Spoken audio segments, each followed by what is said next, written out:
philosophy that is fundamentally mistaken. It appears that the industrialized democracies of the civilized West, with their scientific bureaucracies, actually constitute the gravest threat to the earth itself. Western process divides. It creates separations. It creates divisions. That's part of the process. It tries to control nature instead of living with nature and being a part of nature. Western process speaks of other people and of nature as objects, thus things to be utilized, managed, separated, and exploited. The Indian way is one of honoring. It is an inclusive way. It's one of unity. It is time that we recognized the important contributions that the Indian can make to all of us. In fact, it is imperative. It is one of our goals through this conference to help integrate and teach the Indian ways within the educational process of our schools. It is my hope that today's conference will help further this goal. And today, in fact, that is the primary focus, today specifically. So on that note, I will turn the microphone over, and again, thank you all for being here today.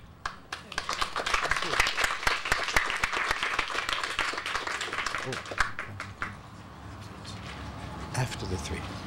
Barbara, Judith, I will call you up as soon as these other three have spoken. I'd like to say a few words of greetings.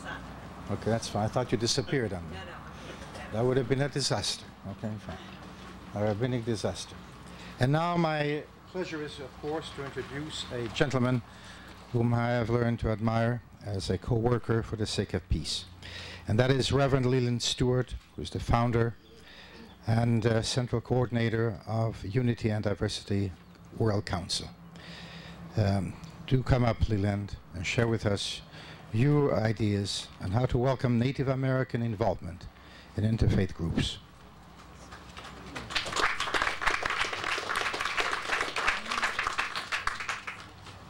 On behalf of the Unity University World Council, I welcome you here. Oh, I'm sorry. On behalf of the Unity University World Council, I welcome you here to this Peace and Justice Conference with special reference to the challenges of American Indians and how we can help heal the many areas of misunderstanding which still exist. The Unity University Council is a worldwide coordinating body, a network of networks. Its purpose is to focus on the image of the whole person that is emerging in our time, as well as that of a unity and diversity kind of civilization that is global in scope. We have existed since 1965, when the United Nations declared International Cooperation Year. We took part in that event and began working with numerous groups who were seeking ways of ongoing cooperation. We work with individuals, groups, and networks with the idea of building a multi-ethnic, multi-faith, and multicultural community in every city and in the world at large. This is a tall order, one which will be unfolding for generations to come, yet it is the most important need of our time. We call this the Unity and Diversity Movement. That's a prejudicial way of looking at it, but it's one way to talk about it. One of the activities of the Council is a monthly interfaith celebration, which is being held at various churches and temples across Los Angeles. We cordially invite Native American participation in these events on the third Sunday afternoons.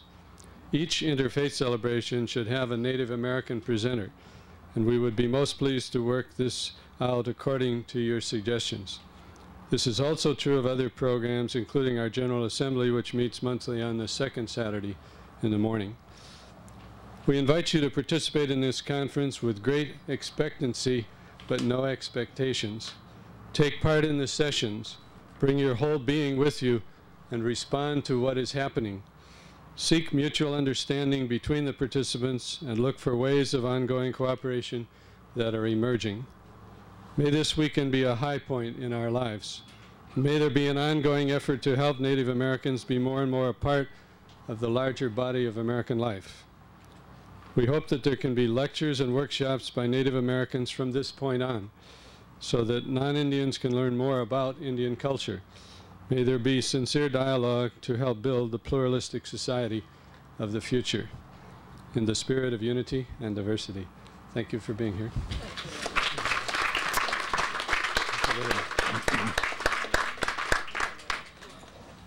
It's now my singular pleasure, and with deep affection, to call upon Maria De Angelo, who's the founder of the Children's Life-Saving Foundation.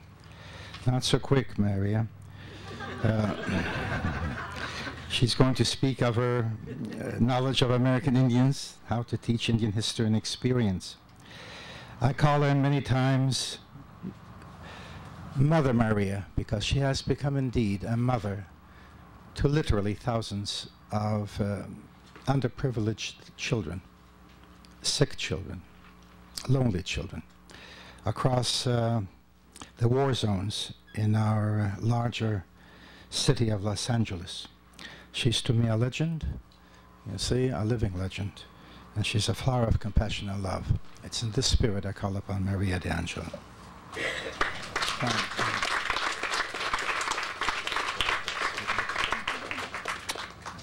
Well, what does one say after this? I'm extremely honored and pleased to be part of this weekend, and I'm really happy to be here today. I would just like to share a story with you, if I may, and our work, as Rabbi has just said, really deals with at-risk children in the Los Angeles area.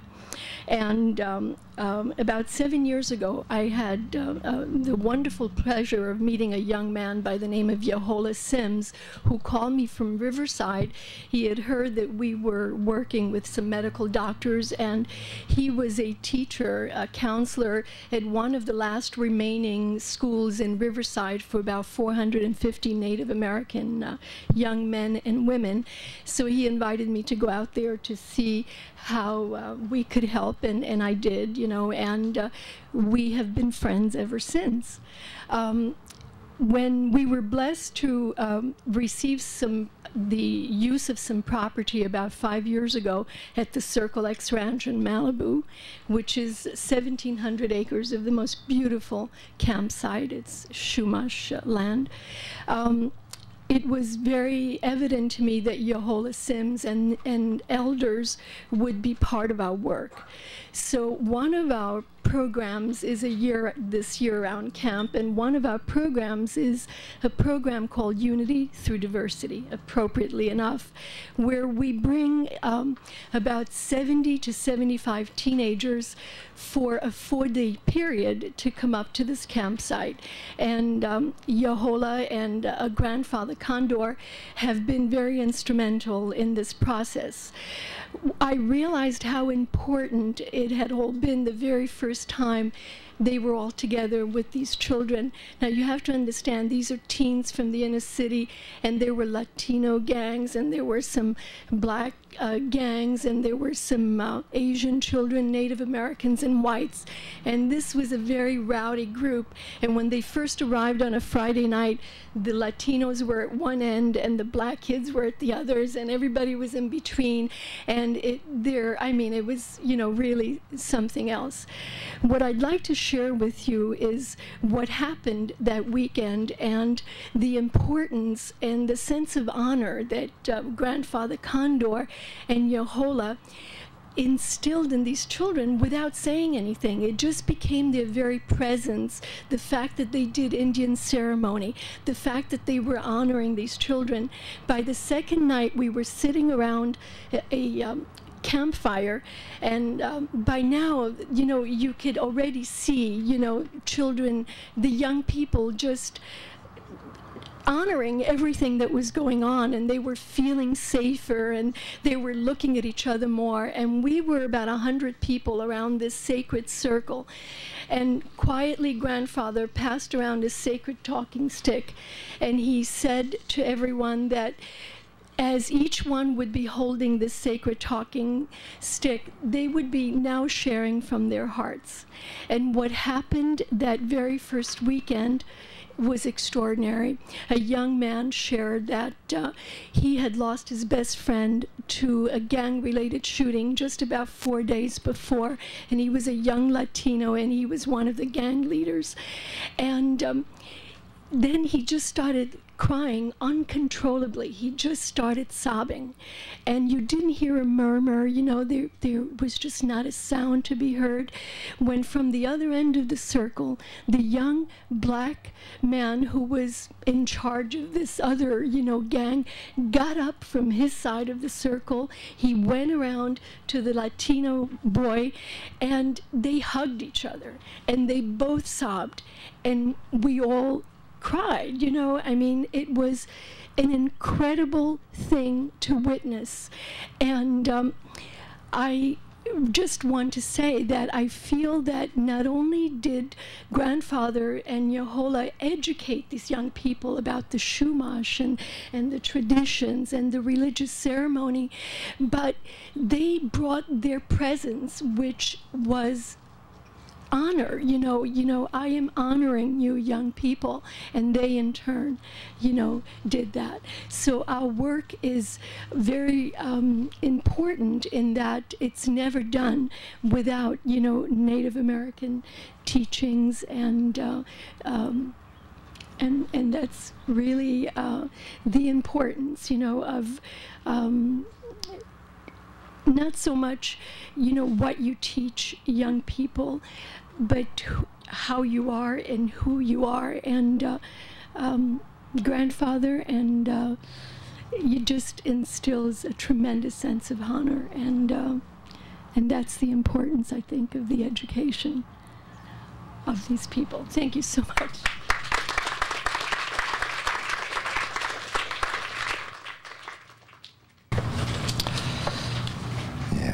This is our formidable task, to introduce Linda Redford, founder, chairperson of the Honors Kid International. And she will speak about the acknowledgement of First Americans on calendar. And of course, I have already given expression to my tribute to Linda. And I wish her well. And she rises now to speak in her own name.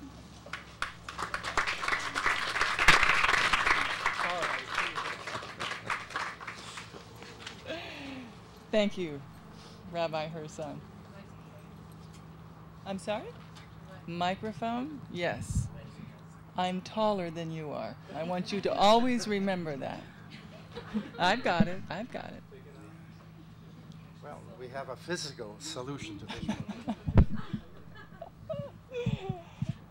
Okay, while you're doing that, I'm going to tell 2 jokes. I'm going to try. I'm not a joke teller, but we need to have some laughs here. Do you know what 2 things are the result of passion and effort, cannot be described or believed until experienced? Childbirth and coordinating this conference.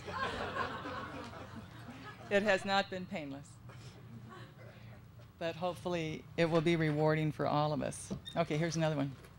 Do you know what parachutes and the intellectual mind have in common? Yes? Very good, Gary Ryan. And you do realize that you're on after me, right? Okay, good. We'll get him on the spot. One of my teachers, Dr. Janet Buck, said to me that angels move on the sound of laughter. And we need a lot of laughter. Indians especially need a lot of laughter, because there's a lot of grieving that goes on. And so when I wanted to hear some laughter, I wanted to hear the angels move in before I started talking about the most massive act of genocide in the history of the world. And the Honor Kids International, our vision is to awaken the power and wisdom within each of us to choose actions that will restore integrity, honor, and balance to ourselves and to our world. We seek to implement this vision through educational and multimedia entertainment programs distributed globally. And I created this because my mother, before she died, I was not able to accomplish what we're accomplishing this weekend. But the belief systems that she was taught was that she was a no good, hi Katie, welcome, that she was an ugly, no good, dirty damn Indian. And she died with that belief system. And my commitment was there would be not another woman, Indian or otherwise, that would die with that belief system. And so when I started this last year with these 4 organizations, what our intent was is that we were going to do something impactful. We weren't just going to talk, we were going to attempt to create something with actions. So the Honor Kids International is looking for organizations that's going to help us get this on the calendar. Because if you think about it, the most massive act of genocide in the history of the world, there is nothing acknowledged on our calendar that even suggests that we need to celebrate Indian history, the entire race of Indian peoples, our gratitude for what they have brought to us. Did you know that? All the other religions and politics and races, they all have something on the American calendar. But there's nothing to acknowledge the American Indian. Now, on the back of the program, we wrote something that President John F. Kennedy said in 1963, and actually Gary Ryan was the man who brought this to me. And it says, before we can set out on the road to success, we have to know where we are going. And to do that, we have to know where we have been in the past. It seems a basic requirement to study the history of Native American people. Only through this study can we as a nation do what has to be done if our treatment of the Native American is not to be marked down for all time as a national disgrace. Well, so far we have a huge spiritual deficit, and so far we have a national disgrace. And every time I hear politicians talk about the deficit, they have to do something about the deficit, my heart says, all you have to do is take care of the spiritual deficit, and the financial deficit will take care of itself. That's with crime, that's with education, that's with everything. It's said that the roots of a tree, when they're cut off, the tree dies. The first Americans are the roots of America. And if we take a look at what's happening, we can see that America is dying. And then I think about what D.H. Lawrence said, or is reported to have said, that the Indian will again rule America, or rather his ghost will. And then William Brandon prophesied, the business of the Indian may turn out to be the illumination of the dark side of the soul. And until we acknowledge it, it cannot be healed. So I want to acknowledge the planning committee of this conference for their efforts, and this is on the back of the program, to create peace by acknowledging injustice. This is the 3rd annual peace conference, but is the first peace and justice conference. We'll never have peace until we acknowledge that there's injustice and begin to heal it. And I also want to thank the planning committee for their efforts to explore ways to heal from this injustice to benefit all children born and yet to be born on this planet. We discovered that we only know a little. Oh boy, did we discover that one. And that more will be revealed. One thing is for certain, life is a circle. History has proven these words to be true. What touches our neighbor's child will one day come full circle and touch our own. What happened to the first American children is now happening to all American children. I want to especially thank Betty Herson. She's a very generous lady. It was the last minute. We had tremendous costs and tremendous efforts.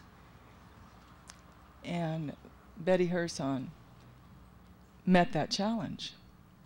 And actually, I also want to especially thank Rabbi Herson, because if it wasn't for his hard efforts the past 2 days, we wouldn't have this wonderful, cool tent, and we wouldn't be able to come together comfortably.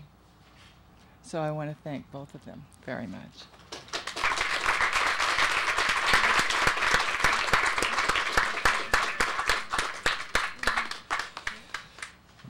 You are indeed the soul of this conference, Linda. We thank you. Yes, before calling upon Gary Ryan, you will introduce Gary Ryan yourself? Let me now take this moment of privilege, because I did not know that our dear Rabbi Judith Halevi will be here with us this morning. I knew that she would be with us tomorrow. But do come up, please, while you're here, and do express on behalf of our congregation some words of greetings.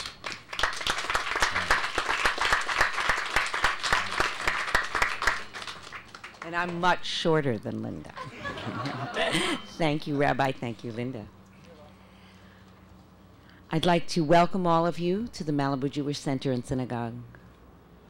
This project would not be here, obviously, without both Rabbi Herson and our Rebbitzin, Betty. And we are proud to welcome you to this tent of peace and to continue, I hope for many years, the Peace Conference, the works of Rabbi Herson, to continue to weave together all strands of humanity. I really only have a prayer with me to read to you, but I feel like I need to say something, because the Divine Spirit has a sense of humor, and that's how I got here today. My training for being a rabbi meant that I lived for 20 years working closely with Taos Pueblo. And I didn't realize that that's what really my training was. The rest was on the side. I lived for 20 years in Taos, New Mexico, where I ran the Taos Art Association and taught in the schools where I taught the 7th and 8th grade kids coming in from the Pueblo schools with no interface to come into a high school where they had no common language with the kids. I was the interface teacher. We have stories to share. But we are speaking, hey, it's just a divine joke that it ends up that I'm the rabbi here. We've heard the word Holocaust twice this morning, both in its proper context. And I'd like to, as we stand as a Jew who stands dealing today with Holocaust and today with problems of anti-Semitic cartoons in Malibu. I mean, this is not so far away.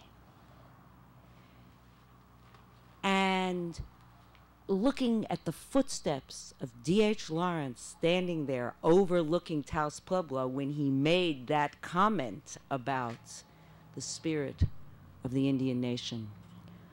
I'm aware that we are in the legacy of two very old peoples.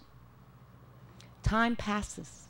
For Jews, 1,000 years is the beginning of history, you know? It's just the beginning. And the same is true for Native American peoples. We need a greater perspective here. We will both survive, and we will survive by the strength of our spirit. For those of us who keep the Jewish tradition with a full heart, we say prayers of thanks every morning that are 2,500 years old. as we praise the one God. And for those of us who walk in native paths, the honoring of the earth continues. No matter what happens to pass over your land.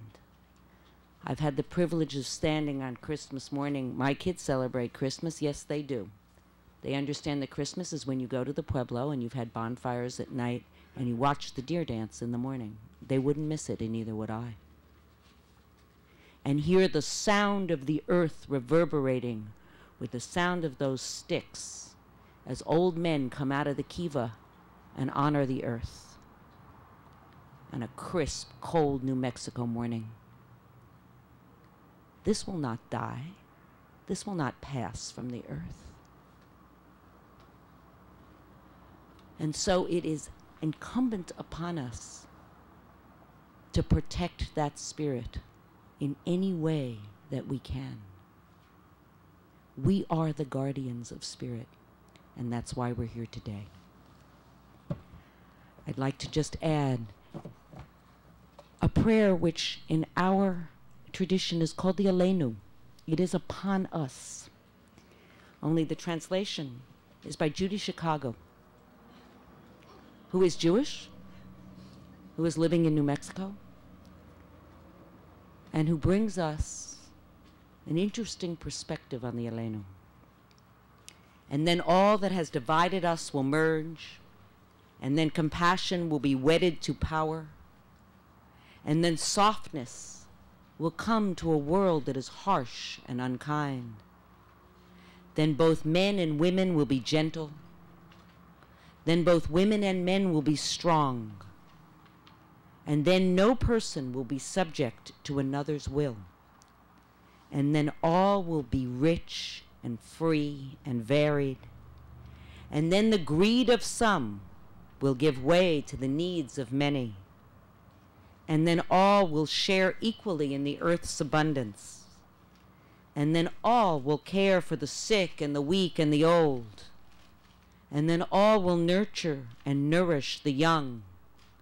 And then all will cherish life's creatures. And then all will live in harmony with each other and the earth. And then everywhere will be called Eden once again.